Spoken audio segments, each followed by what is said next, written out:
Good morning student. हम अपनी Gunjan book से आज पाठ 2 पढ़ेंगे। कल हमने पाठ 1 पढ़ा, समझा, भाषा और व्याकरण के बारे में पढ़ा था तो समझा था। पाठ 2 में हमारे है वर्ण विचार, पेज नंबर 1 वर्ण विचार पढ़ना है जो हमने पिछली कक्षाओं में पढ़ा है। तो सबसे पहले हम वर्ण के बारे में पढ़ेंगे। मुख से निकलने वाली ध्वनियों को लिखने पर वर्णों का निर्माण होता है। क्या है जो हमारे मुख से निकलती है, हमारे मुंह से जो हम बोलते हैं, जो ध्वनियाँ मतलब आवाज़ निकलती है, उनसे क्या होता है, वर्णों का निर्माण होता है। और वर्ण भाषा की सबसे छोटी इकाई होती है, इसके और टुकड़े करना संभव नहीं है।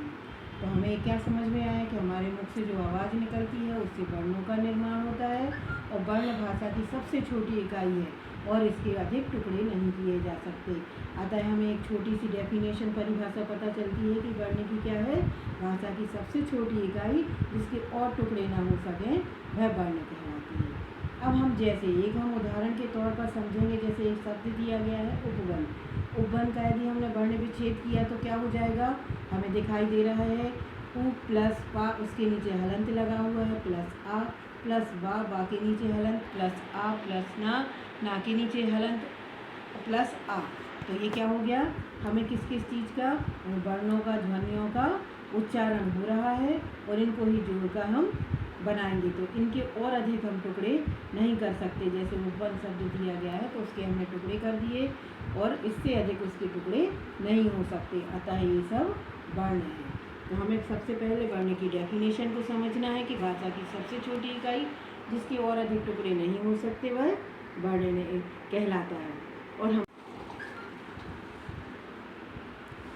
भाषा की, अब हमें डेफिनेशन एक समझ में आ गई कि भाषा की वर्ण की डेफिनेशन क्या है और वर्ण का निर्माण कैसे होता है।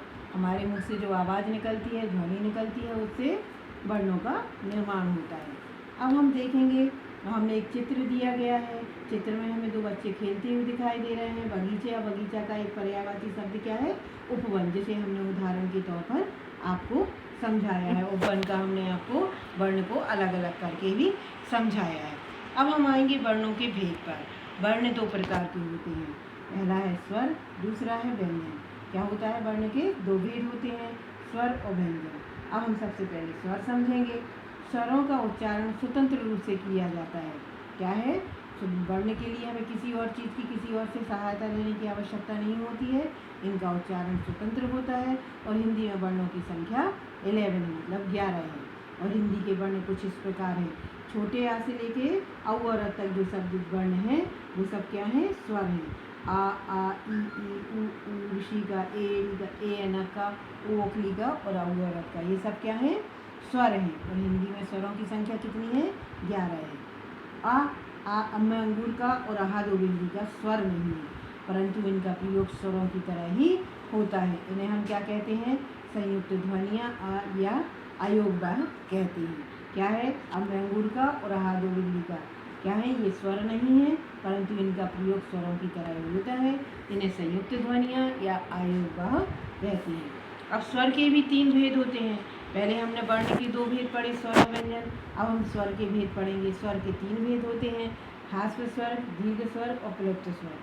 ह्रास्व स्वर जो होता है, जिनके उच्चारणों में कम समय लगता है, उसे हम ह्रास्व स्वर कहते हैं। इसका उदाहरण क्या है, इनके उदाहरण के तौर पर जैसे आ ई उ ऋषि की मात्रा। और दीर्घ स्वर क्या है, जिन स्वरों के उच्चारण में ह्रास्व से लगभग दुगना समय लगता है, उसे दीर्घ स्वर कहते हैं। मतलब जिसे कम समय लगता है वो क्या होता है, ह्रास्व स्वर होता है।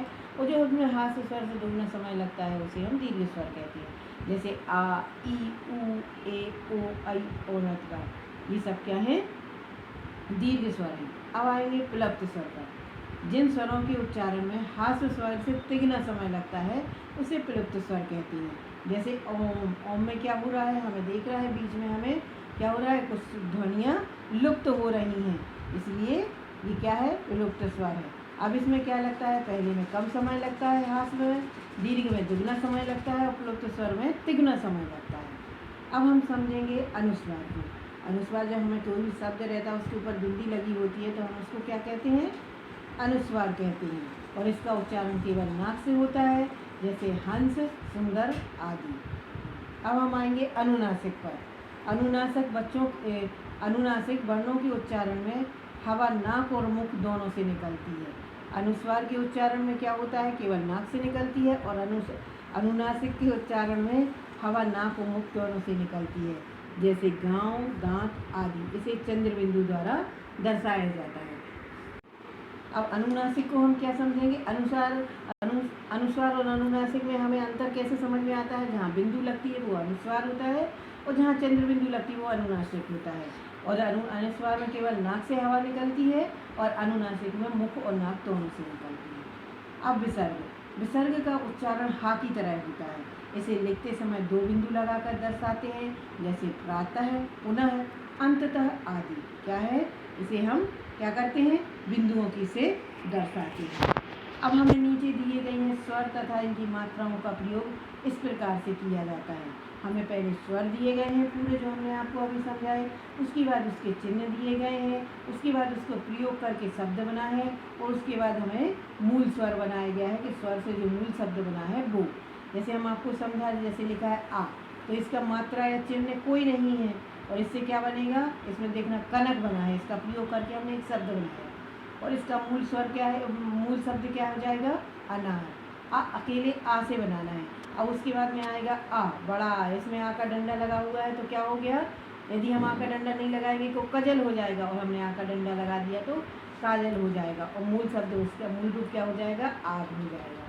ऐसे ही हमें पूरे स्वर दिए गए हैं, इनसे हमें मात्राओं का चिन्ह पढ़ना है, प्रयोग देखना है, और मूल रूप हमें पढ़ना है। और इसमें नीचे दिया गया है व्यंजन।